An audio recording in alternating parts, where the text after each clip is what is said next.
मैं समझता हूं कि यह फौजी कालिंग फिल्म निश्चित रूप से देश के नौजवानों के लिए एक सोर्स ऑफ इंस्पिरेशन के रूप में काम करेगी और उनके अंदर एक राष्ट्रीय स्वाभिमान की भावना जगाने में भी यह पूरी तरह से कामयाब होगी। मैं पूरी तरह से आश्वस्त हूं।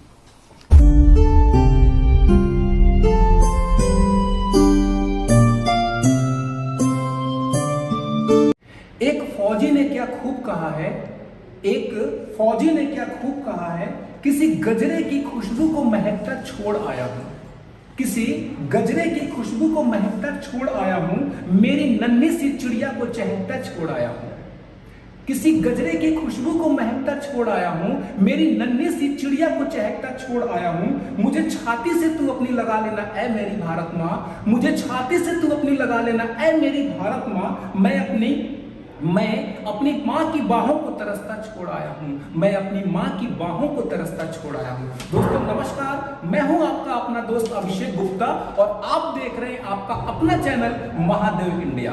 दोस्तों आज का ये जो इंट्रो हुआ एक बहुत ही शानदार देशभक्ति शायरी के साथ मैंने किया, क्योंकि आज का जो माहौल है वो एक देशभक्ति शायरी के साथ ही है और बिल्कुल की देशभक्ति माहौल है, क्योंकि जैसा कि आप हमारे पीछे बैकग्राउंड में आप देख रहे होंगे फौजी कॉलिंग। जी हाँ दोस्तों, आपके नजदीकी सिनेमा घरों में ये मूवी 12 मार्च को रिलीज हुई, जो कि आप इसका यूट्यूब पे ट्रेलर देख चुके होंगे ऑलरेडी और आप अपने अपने नजदीकी सिनेमा घर में जाके देख भी चुके होंगे मूवी।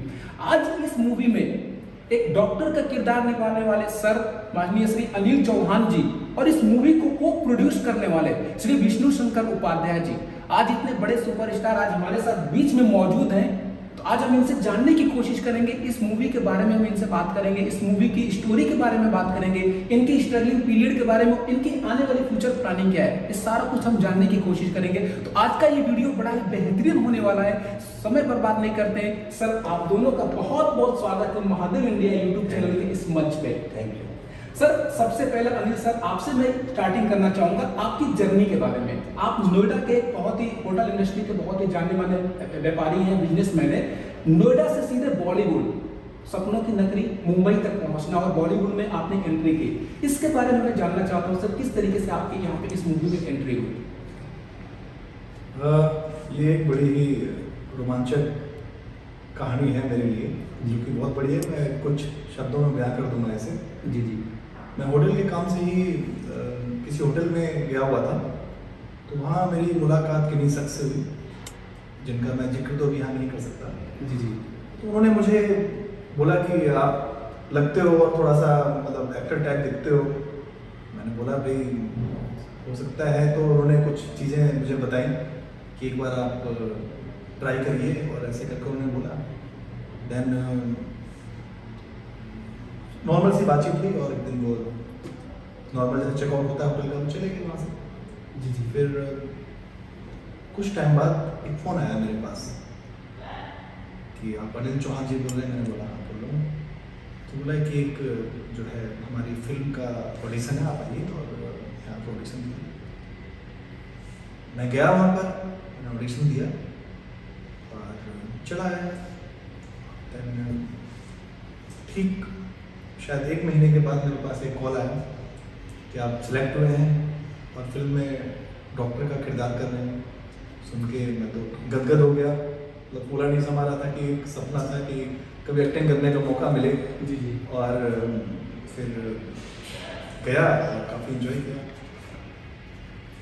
जी, तो सपनों की नगरी में आपकी इस तरीके से एंट्री हुई, इस मूवी के बारे में आपको ये मूवी मिली।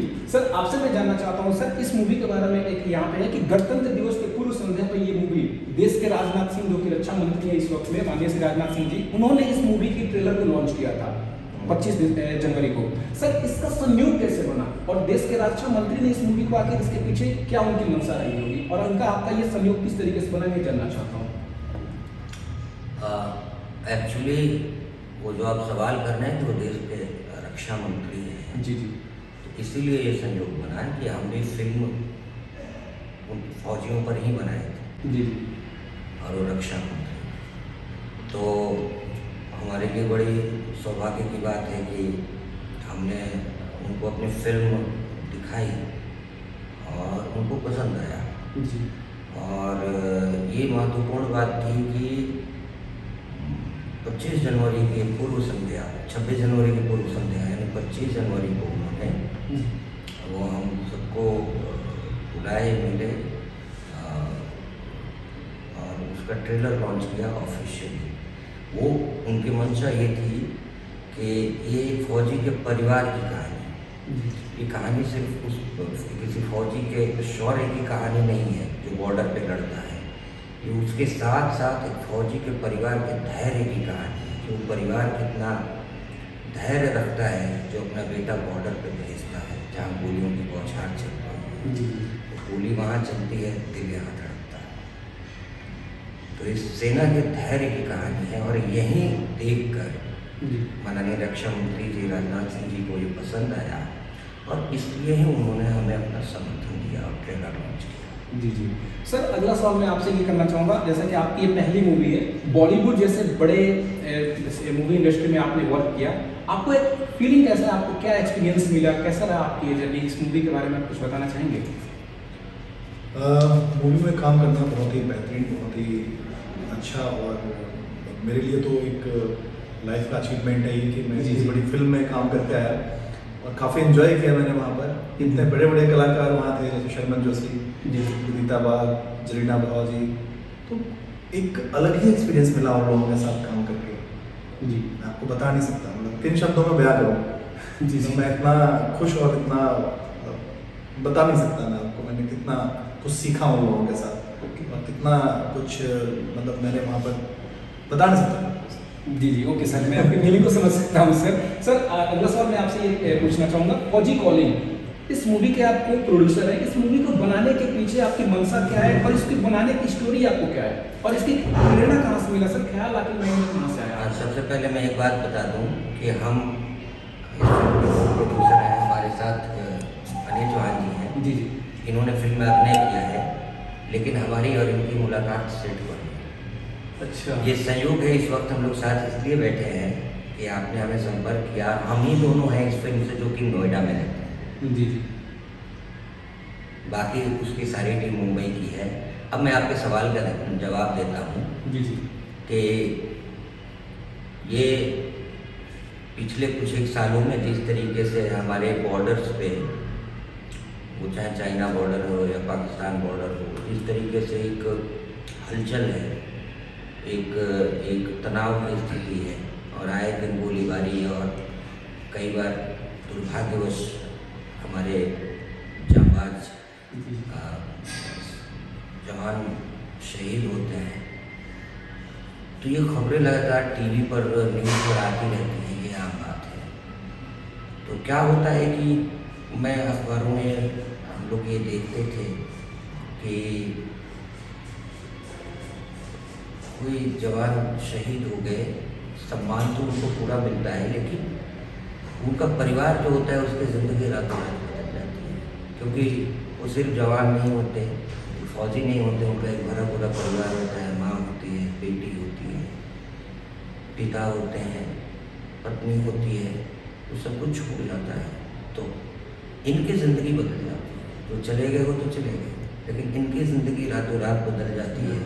बेटी अपने बाप को खोजती है, पत्नी अपने पति को खोजती है, उसको गर्व भी होता है कि वो देश के लिए शहीद हो, लेकिन वो एक खालीपन भी आ जाता है। एक ऐसे ही परिवार की कहानी हमने कहीं पढ़ी थी, तो हमको लगा कि ये एक सेंसिटिव सब्जेक्ट है, क्योंकि बॉर्डर की कहानी और शहादत की कहानी कही जाती है, बट उनका पीछे जो परिवार रह गया, जिसको आगे की भी अब यात्रा करनी है, उनके बगैर, अपने बेटे, पति, पिता के बगैर उनकी क्या स्थिति होती होगी, तो वो दिखाया गया है। इसलिए ये फौजी के सिर्फ शौर्य की कहानी नहीं है, ये एक फौजी के परिवार के धैर्य की कहानी है। हर फौजी के परिवार को इससे गुजरना पड़ता है। कहा गया है कि वो परिवार कितना पराक्रमी होगा जो अपने बेटे को बॉर्डर पर भेजता है, वो साहस उसको परिवार से होगा। तो इसका श्रेय मुझे कोई नहीं जाता। हमारे जो डायरेक्टर और राइटर साहब हैं, आर्यन सक्सेना जी, उन्होंने इस बात को पॉइंट आउट किया उन्होंने जिक्र किया तो फिर हम सब लोग इकट्ठा हो गए, टीम बनाए कि भाई ये कहानी कहनी है। तो मैं एक को प्रोड्यूसर के तौर पे इस फिल्म से जुड़ा, और बाकी ओवैस शेख साहब इसके प्रोड्यूसर हैं, राइटर डायरेक्टर आर्यन सक्सेना जी हैं, वो भी यूपी शाहजहाँपुर के रहने वाले हैं, और एक और प्रोड्यूसर फिल्म के हैं रांझा विक्रम सिंह जी। तो ये सब लोग हम लोग इस कहानी पे वर्क किए और फिर ये फिल्म बनी। आपने जो भी बातें की सर, मैं इस सभी बातों से मैं रिलेट कर सकता हूँ, क्योंकि मैं खुद एक फौजी का बेटा हूँ। मेरे पिताजी भी बॉर्डर सिक्योरिटी फोर्स पे 20 साल नौकरी करके आए, तो मैं इन सभी बातों से खुद को रिलेट कर सकता हूँ। अगला सवाल मैं आपसे पूछना चाहूँगा सर कि आप इस मूवी में एक बेहतरीन एक्टर के रूप में काम किया, आपने एक डॉक्टर का रोल अदा किया। इसकी शूटिंग लोकेशन की मैं थोड़ी बहुत बात करना चाहूँगा। शूटिंग कहाँ कहाँ पे हुई थी, और इस शूटिंग के दौरान कुछ ऐसी बातें जो आपको यादगार रहेगी लाइफ टाइम के लिए, और कुछ ऐसी बातें जो हमारे दर्शकों के साथ आप साझा करना चाहेंगे? ज़रूर। देखिए, शूटिंग जो है, मेरा जो किरदार था जी, उसको झारखंड में फिल्माया गया जी, और काफ़ी अच्छी लोकेशन थी जहाँ शूट किया गया। जी, तो मैं बताना चाहूँगा आपको, बड़े बड़े झरने, बड़े बड़े पहाड़, वो गांव, उस गांव के लोग, आके छोटे बच्चे, जी, जी, तो आपको बता नहीं सकता कि किस प्रकार से वहाँ जाके हमने उनके गांव वालों के साथ रह के जी, जो एंजॉय किया, वहाँ शूटिंग में जो एंजॉय किया, और मतलब वहाँ पे सेट लगा हुआ था फिल्म का, जी, जी, प्रॉपर एक सेट लगा हुआ था काफ़ी बड़ा, दशम हॉल रांची में, उसके पास एक गांव है। तो वहाँ पे बहुत रिमोट एरिया है, बहुत दूर दराज का गाँव है, वैसा ही रिक्वायरमेंट था। वहाँ पे झरने पहाड़ सब है, जी, और तो एक तो वो था शूटिंग लोकेशन जहाँ पे अनिल जी का भी 6-7 दिन का शूट रहा, जी, और बाकी इस फिल्म की शूटिंग -डिग्री बर्फ में वो रिक्वायरमेंट थी, जी, जी। कश्मीर में हुई।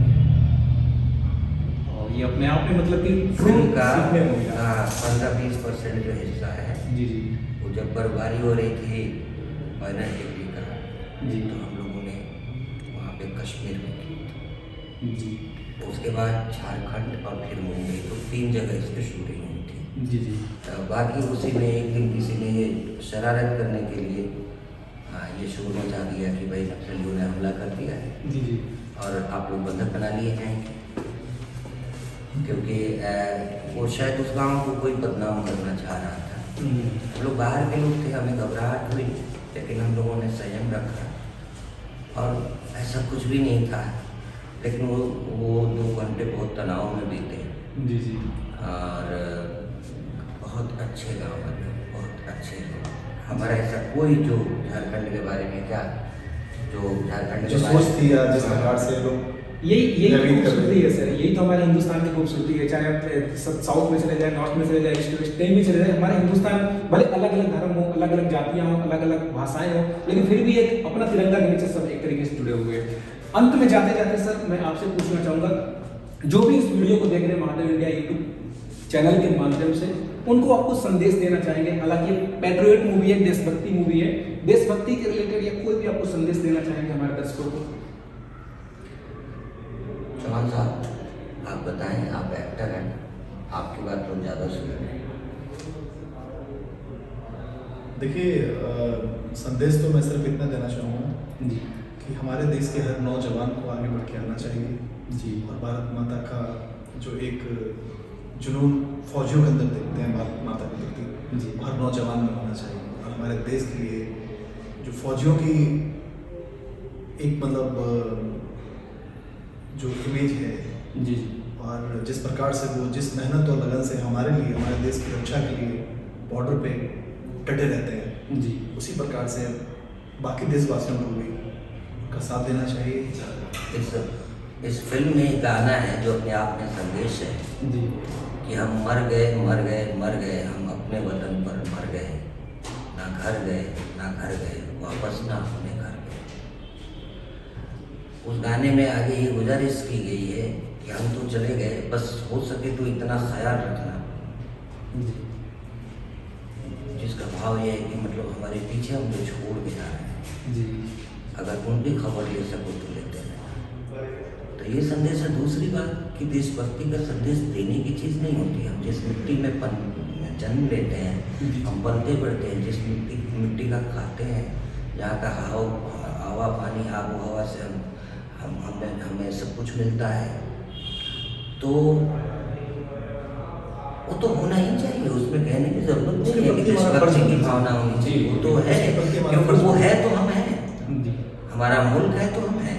आज हम आप बैठ के यहाँ आज़ादी से जी रहे हैं, हम अपने अपने क्षेत्र में प्रयास कर पा रहे हैं, हम फिल्म बना पा रहे हैं, आप यूट्यूब पे अपना काम कर पा रहे हैं, या अभिनय कर पा रहे हैं, व्यवसाय कर पा रहे हैं, तो इसलिए कि मुल्क पे सरहद पे लोग खड़े हैं हमारी हिफाजत के लिए जी। इसलिए तो इसमें कोई अपील की ज़रूरत नहीं है, वो है यहाँ पे है जी। और अच्छी बात यह है कि जवान जी की बहुत तारीफ हो रही है जी जी। और शायद बहुत जल्दी आपको आना पड़े, क्योंकि ये कुछ एक और फिल्म है। और सबसे खास बात है ये ए ग्रेड अच्छी जो बॉलीवुड की है, एक सार्थक सिनेमा है। जैसे इस फिल्म को 2 राज्यों ने टैक्स फ्री किया, दिल्ली सरकार में माननीय अरविंद केजरीवाल जी, मनीष सिसोदिया जी, खट्टर साहब ने, हरियाणा में मुख्यमंत्री जी ने पूरे मंत्रिमंडल के साथ न सिर्फ फिल्म देखी बल्कि इसको टैक्स फ्री किया, और माननीय रक्षा मंत्री जी ने ट्रेलर लॉन्च किया था। इसके अलावा झारखंड सरकार ने बहुत ही, जो कि झारखंड में शूट हुई है, तो इस फिल्म को बहुत प्रमोट कर रही है, और संभव है कि टैक्स फ्री भी हो जाए वहाँ भी। तो इस तरीके से और लोगों का भी अपार समर्थन मिल रहा है। तो क्या चौहान साहब, कुल मिला के अच्छा रहा जी। हमारे लिए बहुत ही अच्छा रहा सर। आप लोग इतने बड़े सुपरस्टार हमारे महादेव इंडिया के मंच पे आए, आप लोगों ने अपना जितने भी आपका वीडियो शेड्यूल रहता है, हमेशा सर मैं आपसे फॉलो करता रहता हूँ, तो आप लोग का बहुत ही वीडियो शेड्यूल रहता है, बट उस वीडियो शेड्यूल से थोड़ा सा टाइम हमारे लिए आपने निकाला, बहुत बहुत धन्यवाद। तो दोस्तों ये मूवी रिलीज हो चुकी है 12 मार्च को, तो जाके एक बार जरूर देखिएगा। 12 मार्च को रिलीज हो चुकी है, और इस मूवी को मैं यहाँ पे जो हमारी ये मूवी शॉर्ट में मूवी, एक तरीके से आप ट्रेलर आप इसको कह सकते हैं, ये इंट्रोडक्शन हुआ, इंट्रोड्यूस, तो ये यहाँ पे हम एंड करना चाहेंगे। यहाँ पे आज हमारे साथ बात करने के लिए मौजूद थे फौजी कॉलिंग, जो मूवी रिलीज हो चुकी है। इस मूवी के को प्रोड्यूसर माननीय श्री विष्णु शंकर उपाध्याय जी, और इस मूवी में एक बेहतरीन रोल अदा करने वाले, इनकी पहली मूवी सर की अनिल चौहान जी, जो कि डॉक्टर का रोल इस मूवी में अदा कर रहे हैं, वो आज हमारे साथ इस मंच पे मौजूद थे। तो दोनों सर आप लोगों का बहुत बहुत धन्यवाद दोबारा से कि आप लोगों ने अपना कीमती समय दिया, और महादेव इंडिया जो कि हमेशा से शुरुआत करता है, जो कि एक स्टार्टिंग पीरियड के जो लोग होते हैं उन लोगों को हम हमेशा सपोर्ट करते हैं। आप लोग सर हमारे मंच पे आए, आप लोग का बहुत बहुत धन्यवाद। दोस्तों ये वीडियो आपको जरूर अच्छा लगेगा, वीडियो अच्छा लगे तो वीडियो को लाइक कर दीजिएगा, चैनल को सब्सक्राइब कर दीजिएगा, और इस बेल आइकन प्रेस करके इस वीडियो के बारे में जो भी आपका ख्याल हो, आप इस वीडियो के बारे में कमेंट के माध्यम से जरूर बताइएगा। और आपने मूवी देखी, देखने के बाद अगर नहीं देखी तो जाके जरूर देख लो आप, और देखने के बाद मूवी कैसी लगी कमेंट में करके जरूर आप बताइएगा। इस वीडियो को देखने के लिए बहुत बहुत धन्यवाद। जल्दी मिलेंगे आपसे, तब तक के लिए आप अपना ख्याल रखिएगा। जय हिंद, जय भारत, वंदे मातरम। Thank you Mahadev. नमस्कार।